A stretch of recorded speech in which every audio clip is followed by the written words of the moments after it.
Well, my name's April Elliott Kent. My website's bigskyAstrology.com. I have been studying astrology since I was 12 years old. I'm now 62, so you can do the math. And I just got intrigued by a book on my stepbrother's coffee table, Linda Goodman's Sun Signs, and completely blew my mind. And I started studying astrology. I was also a fledgling musician, so those were the two things I wanted to do, music and astrology. And I ended up becoming a secretary instead of any of those things for a while. But the secretary was in between the music and the astrology, really, and connected with a teacher just before my Saturn return. So I was about 27 years old or so. Started studying with her, got serious about it. And within a couple of years, I went out on my own to be an astrologer. And that's basically what I've been doing ever since. I have a website. I've written several books. I have a podcast. Basically, it's my full-time job and then some. And I love it. I specialize in eclipses. I have a report that I sell about eclipses. But really, I think what people have told me that they like about my work is that I'm able to take fairly complex concepts and make them relatable and easy to understand. And you're nodding, so I'm hoping that that's true. That's what I try to do. And I do think that that is the Virgo element of my chart, which is a teacher and it wants to simplify things. I've got a lot of Leo planets, so I always want to bring a lot of warmth and creativity to it and be inspiring. But that's what I've always really tried to do. I love to teach. I love to see that light go off in people's eyes when they start to learn about astrology, just like it did for mine. And it keeps me curious and engaged. It's been 50 years and I'm always learning something new. Yeah, that's what I oftentimes tell people is that, you're never, if people actually paid attention to the words that we use to describe things like, doctors practice, certain other kinds of things, professions practice, well, so do astrologers. You can't learn all of it. In one lifetime, you couldn't do that. No. And you get to the point where you're very busy just doing the work. You're counseling clients. I do a lot of writing and recording and all the things I do. It's very hard to keep current with techniques that are new to me. Some of them are very old. But even the things that are, more contemporary, it's hard to keep up. And I don't have the time to just relax and enjoy learning new things in astrology the way I used to. Not as much as I'd like, but I do try to at least keep my ear to the ground of what's going on out there and what people are into. Yeah. Well, thank you for joining us today. And we wanted to talk about something that makes astrology very practical and user-friendly for the average person, somebody who's interested in astrology. Maybe they don't have a whole lot of background. What would you say is something that would be the most beneficial for them to start to explore their own chart and really what astrology means? Well, we were talking a little bit before we got started here about the moon. And I think the moon is our very best teacher because it moves the most quickly. So we get experience of everything that can come our way in astrology on a micro level every month, because that's how long it takes the moon to go through all of the signs of the zodiac, aspect every other planet in the sky. And it has these beautiful instructive phases that actually, if you understand the phases of the moon, you understand every other cycle in astrology of any planet. They all follow the same template. So if somebody can just pay attention to when it's a new moon, you don't have to know any astrology for that. It's written on any calendar, practically, that you buy. Start with that and absorb what the time frame around that feels like. If you go outside on the night of a new moon, there's no light, especially out in, places like you live, probably. Yeah. Here in San Diego, it's light all the time. But it is much darker on the night of a new moon. What does that tell us? Experientially, It says this is a time of new beginnings and we're in the dark. So if you study any astrology or you follow it even in a casual way online, people will talk about the new moon. It's time to make your wishes, time to set your intentions, time to start something that you really want to grow. I don't say that that's untrue, but the thing that is often forgotten is that we start in the dark. We don't know what we're doing. We don't exactly even know what we're capable of initiating. Where astrology is helpful is that we know that a new moon is taking place in a particular sign. That gives us a little bit of a message about the nature of the new thing that is underway. Then if we put it in the house of our birth chart where that is taking place, then we get even more information. So the idea with the new moon, or say two planets coming together in the same degree of the same sign, a conjunction, it's the same energy. We don't know what's going on. We have to start something as a leap of faith. We have to say, that's why I like the idea of setting intentions rather than overtly trying to manifest something in particular. Because you could think, oh, I want this. This is the thing I'm setting out to get. And in a month from now, you might see, I did something very different. It fits the symbolism of the astrology. But it's like sometimes we lack the imagination to know where we could go if we're too focused on where we've been before or where we have imagined ourselves going. So that's the new moon. It's a dark time. We don't know what we're doing. It's my vision is always a farmer, somebody holding a bag full of seeds, and they go out in the dark of the night and they just start hurling seeds around, hoping something will germinate. So then at the first quarter, which is the next week, all of this happens in a 28-day period. The next week is the first quarter moon. And the energy between the sun and the moon at the new moon is they're together in the same degree, the same sign. That's why we don't see the moon. It's set with the sun. But at the first quarter, they're in a contentious angle with each other that we call a square. And it means there is some kind of great energy building and something has to happen. Either we initiate something or something is initiated around us that gets us a little bit further along that path that began at the new moon. And we begin to say, oh, I'm going to try this. And so we take an action completely on faith. Again, we don't know if it's going to work. It's brand new, but we feel we have to do something. Then a week later, at the full moon, we begin to see there's no brighter night sky than we have at the full moon. You can't even sleep. So the full moon illuminates everything. And there we see, oh, that's what I planted. That's the thing that germinated. Now, what can I do with that in the next 2 weeks? So then at the last quarter, which is the next week, is the time we really start to look back and reflect, and we say, what could I have done differently? What might I do differently going forward?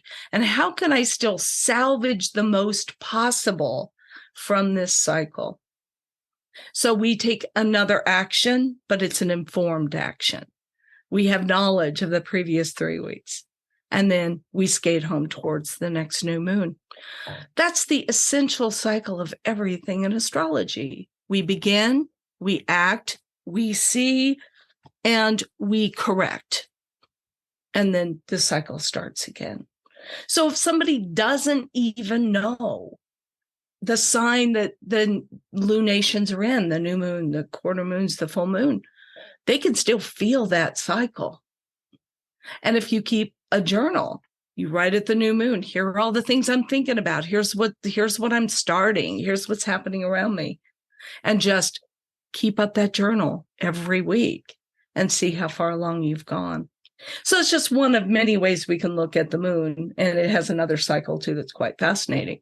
But if you go a little further and you get a calendar that notates all the astrological doings of the month, and it will tell you on each day the moon is in this sign. it's making these aspects to other planets. Then you can take the story a little further along. The moon in Gemini is a very different couple of days than the moon in Scorpio. And it's helpful to know that. So that is where I would start if I were a to kind of feel their way through. Yeah. Trust your feelings when it comes to the moon. And it's not really a substitute for learning. And we're seeing a lot of that in social media, people that know a little and try to make it seem as if they really know a lot. And I think some of them could benefit from a little more learning, because you have to get a little objective. Especially when it comes to something like the moon. My experience of the time of the month that the moon is in Scorpio might be very different than it is for somebody else. I have planets in Leo. Scorpio doesn't really mesh with Leo. And so I tend to find that a couple of days I have to work a little harder to stay bright and upbeat and do all the things I want to do. But a person with a lot of planets in Scorpio or Cancer might do really well when the moon is in those signs. So it's helpful to know how it activates your personal chart, how you feel during those particular days of the month. Yeah. And, I want to, we can go as far on this as you want, but oftentimes, the nodes of the moon, which of course are a calculation, right? But they're all dependent on the moon. And that really has a huge impact on somebody's life. So I just kind of wonder how would you weave the two together in terms of feeling through that, but then also acknowledging maybe or noticing how do the nodes apply? Yeah, the nodes are a wonderful example because their cycle is so much longer. They have an 18-year cycle to go all the way through the zodiac. So we're talking about a really different experience of time and of the archetypes. They're related to the moon, and they're also related to the earth and to the sun. They mark the point where our orbit around the sun intersects with the moon's orbit around us. And if you picture them as two little hula hoops and they intersect at a couple of points, and those are the nodes of the moon. So as you say, they're a calculation. They're not physical points in space. They're closely related to the eclipses, because eclipses can only happen at a new or full moon close to one of those lunar nodes. So what do the lunar nodes tell us? They're an intersection of the solar principle, the lunar principle, and earthly existence. Okay. They're very important in relationships. Because it's a polarity. It's an inherent polarity between the north node and the south node. They travel together in an exact opposition. They're always in the same degree, in the same minute, of opposite signs. Yeah. So what the south node seems to be doing, you come from Vedic tradition, and they have a very particular point of view about the nodes. It's a little bit heavy. Yeah. My experience of it and my philosophy of it's a little different, maybe a little gentler. But I look at the south node as representing a repository of things we're already good at, that we know. And it's our safe spot. And the example I often use is if you're a 13-year-old kid and you're living at home and mom is cooking your meals and doing your laundry, that's fine. You're 13. If you're 33 and you're at home doing that, you probably have experienced a lot of growth, right? So the south node is that sort of being at home and mom's taking care of everything for you. It's not that it's a bad experience. You have a lot of good knowledge associated with your south node. But the north node says, yeah, but why don't we try this?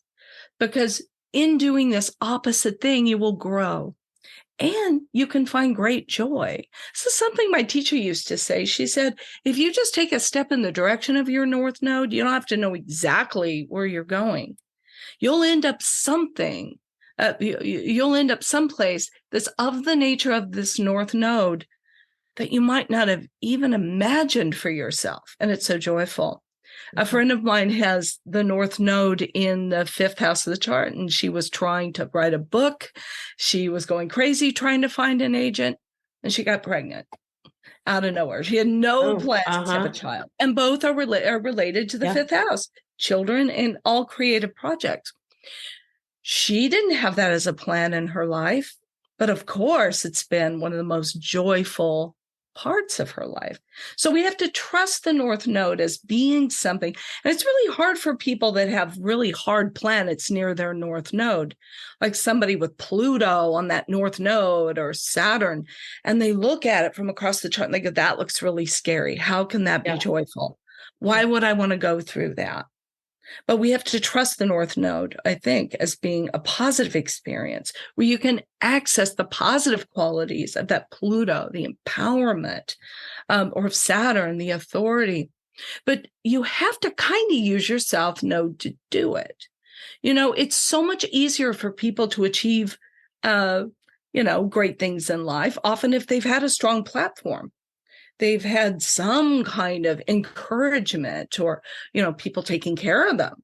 And that's a bit what the South Node is. It's what do you have that's been given to you that you can use to take care of yourself while you take this scary journey of growth. That's beautiful. What a beautiful way to describe it. And it is much more gentle than the things that I have read and heard with the Vedic astrology. Of course, their culture is different, right? Like it's just different, but that is much more gentle and less foreboding and easier to incorporate.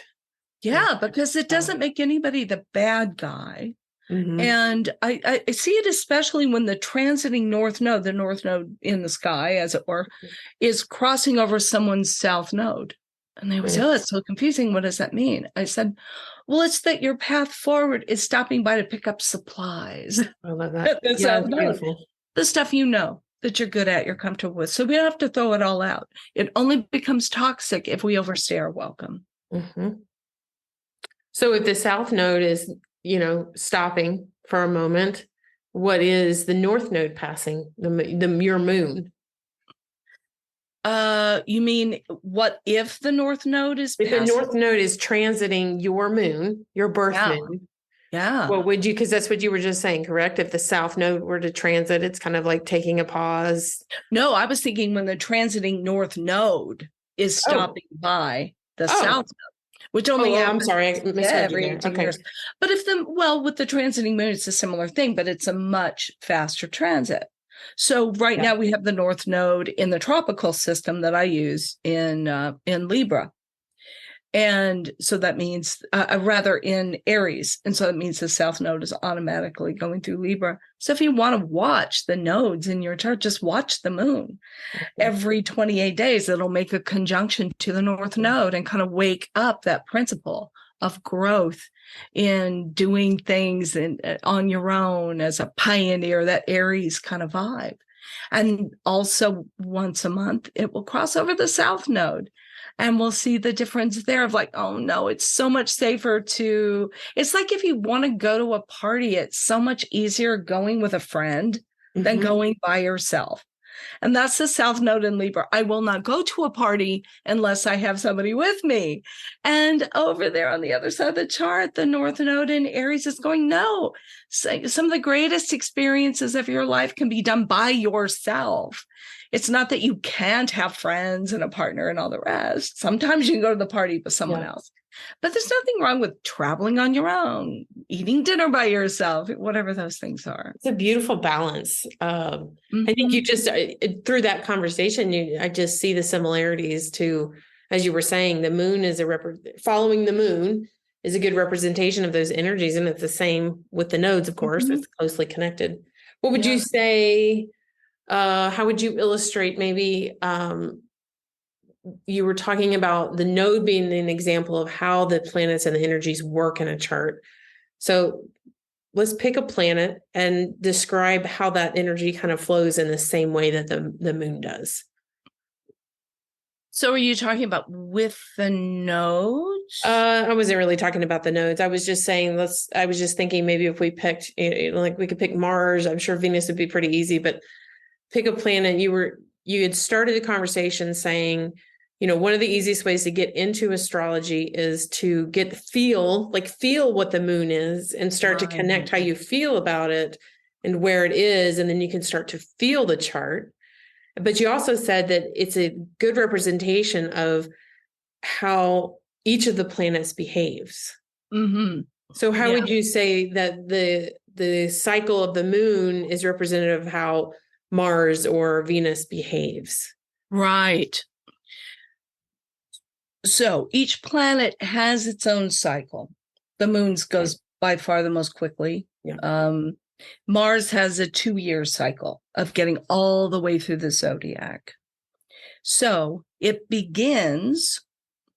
So if we're talking about like its conjunction with another planet or the planet in your chart, let's take it with a planet in your chart. Let's say Mars is transiting right now through Libra, and let's say it's connecting with Saturn in your chart. Let's say you have Saturn in Libra, and Mars comes together with that Saturn. And it doesn't last very long. It still is moving fairly quickly, unless it's retrograde. That's a whole other story. But Mars will be sitting with a planet for maybe a week, as opposed to the moon, which is a couple of hours. So Mars goes, at a much more sedate pace. So as Mars is sitting with the planet, it's bringing the energy of action to that planet. If it's something like the moon, which is about how we keep ourselves safe and comfy and non-threatened, Mars can be a little threatening when it sits on the moon in your chart. Only does it every couple of years. So it makes an impression when it comes to stay. What that can mean is there's an argument in your family. There's an argument with your spouse. You're having a contractor over to your house and things are really loud and vexatious. That's the energy of Mars. Mars makes things happen. That's what's good about Mars. But Mars can sometimes kick up a lot of dust while it's making that happen. So to the extent that you're entrenched in a particular place in your chart, a planet in your chart, an experience in your life, Mars will come along and shove you off that, again, kind of a little bit of a comfort zone with that and saying, what are you doing with that Saturn? What are you doing with Venus or whatever it's sitting on? Do something with it. And Saturn's a good example because Saturn's where we can get kind of stuck. And a Mars transit Saturn's great because Mars will light a fire under you and make you get moving. Then about, a quarter of that later, 6 months later, Mars has moved along and now it's squaring that Saturn. And it's calling home. It's saying, Saturn, we talked about how you needed to start your new business, let's say. Saturn's kind of a business thing. Just one example. And Mars is now squaring that, saying, we had this conversation. What are we doing? Come on, let's move it. And then we have to make the decision. Are we going to really go with this thing that maybe we thought about when Mars was Saturn before? We take some kind of action with our Mars. And either it's that kind of frustrated acting out action that comes from frustration, or it's like, yes, I've been making this plan and now is the time to act. Then 6 months after that, Mars in the sky is opposing Saturn in your chart. And you're seeing the results of having acted or having not acted in this area of your life. Maybe you didn't start the business, but maybe a close friend of yours started a business and now you're terribly jealous that they managed to do it and you didn't. So everything's revealed.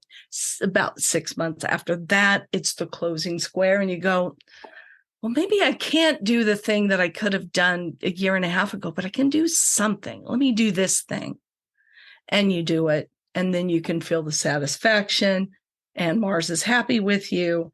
And then you move on to the next part of the cycle. Okay. Does that help? Yes, that's beautiful. It's a wonderful way to see it. I like Mars is a great example because of the action. I think it's very easy to see Mars in action in the physical realm.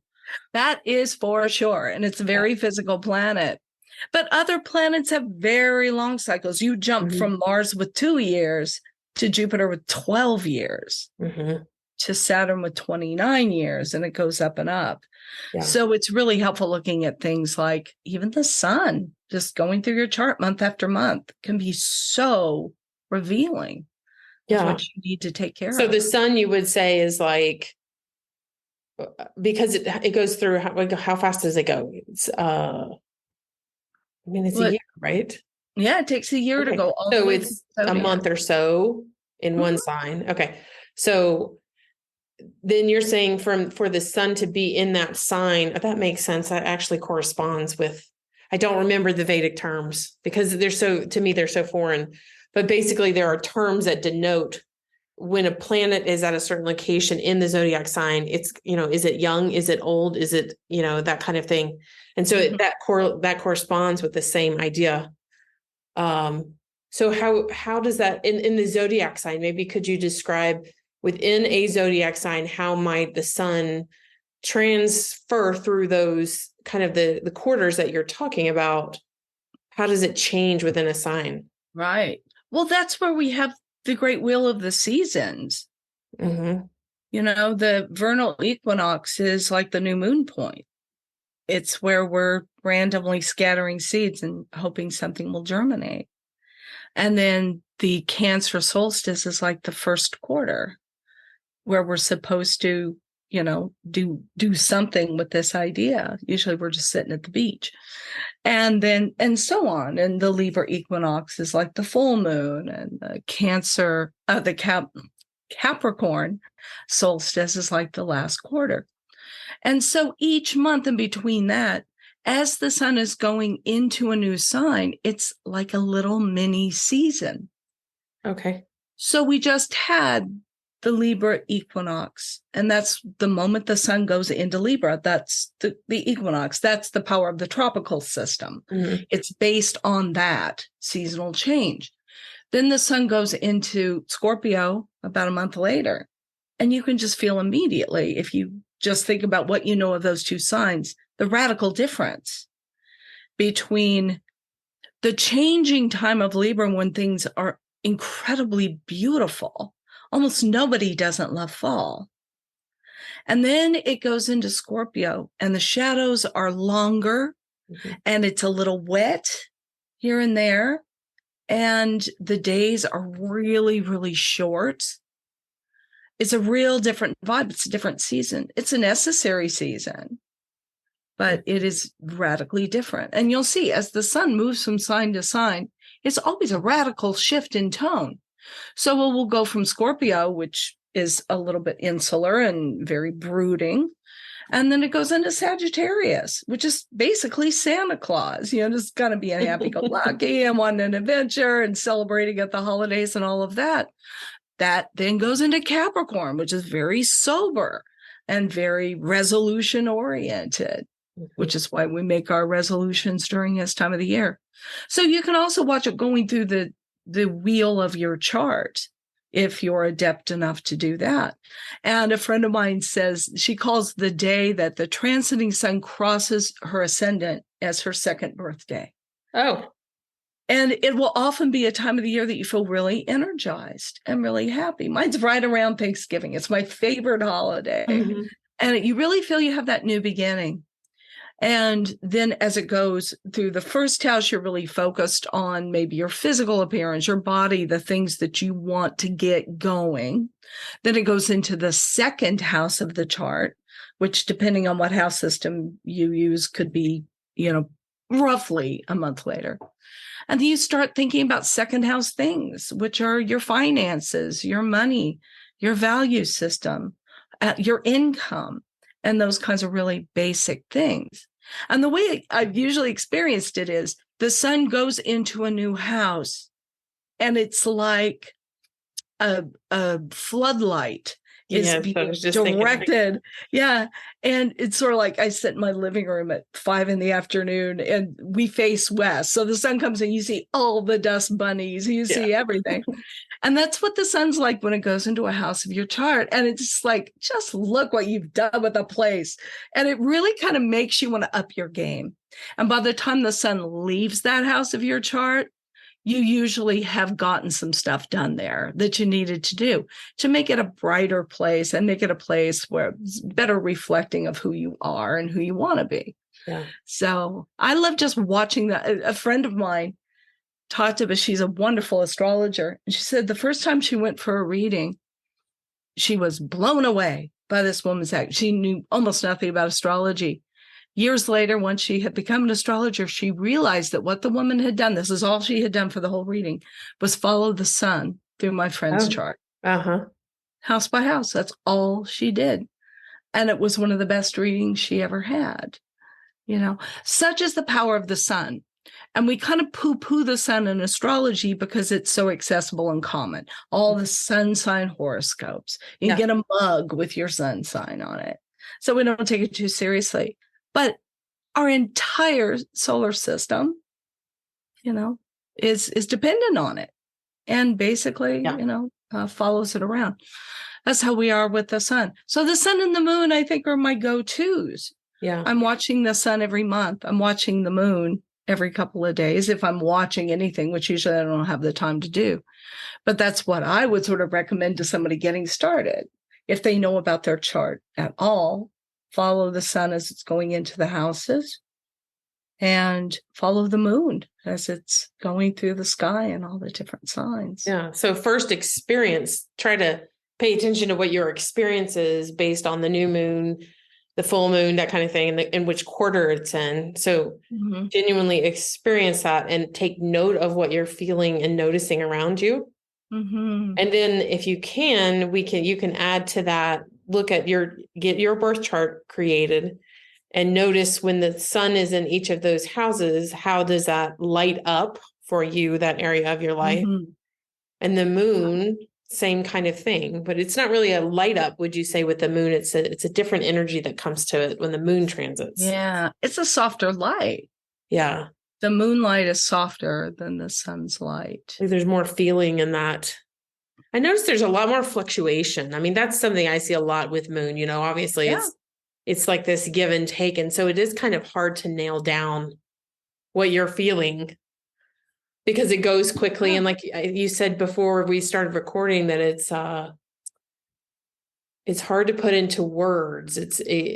What were you saying about that? It's kind of, it really is a hard articulation. It is. It's the kind of things it's the kind of things that we create art and music for, because we can't put it into words. So if you're moved by a beautiful piece of music or a beautiful piece of art, on some level, it's probably your moon that's being engaged. Yeah. I think it allows a lot more of that kind of energy to come through when you do that sort of thing, because you're not distracted with linear conversation or language that limits things, right? Like it's open-ended. So if you allow yourself to just express whatever it is in whatever medium you choose, then you get the beauty of the moment that, frankly, I don't think most people even stop to talk about very often. Sometimes they do, but it's more of an experience kind of thing. I think it's the people that you live with that get to see you operate on that level. Yeah. The moon is a symbol of our home and our family and our unconscious processes. That's why it can be very uncomfortable to have a roommate that you're not sleeping with because they're watching you in the most intimate processes of your life. You come home from work and you've had a bad day. The moon in your chart says, this is how I will comfort myself and make myself feel better. I've got the moon in Gemini. I read, I watch TV, I'm looking at my phone all at the same time. That's what Gemini needs to calm down, get centered. But it really depends on the moon in your chart, what it is that you need to feel comfortable. And the moon in your personal chart is something you're not showing to a lot of people. They have to get to know you pretty well in order to see that most personal, banal stuff. What you like to watch on TV when you're not trying to impress anybody with what you're watching. That kind of stuff. Weird little foods you like to eat at 10 p.m., whatever it is. So the moon is much more personal. The sun is like, I think I did a talk and I compared it to this movie, The Man Who Came to Dinner. And this big highfalutin celebrity comes from the big city to have dinner with the mayor of this small provincial Midwestern town. And he slips on the ice outside their house and is incapacitated. And they have to bring him in and he lives with them. Okay. And he is such a pain in the butt. And he is this incandescent presence.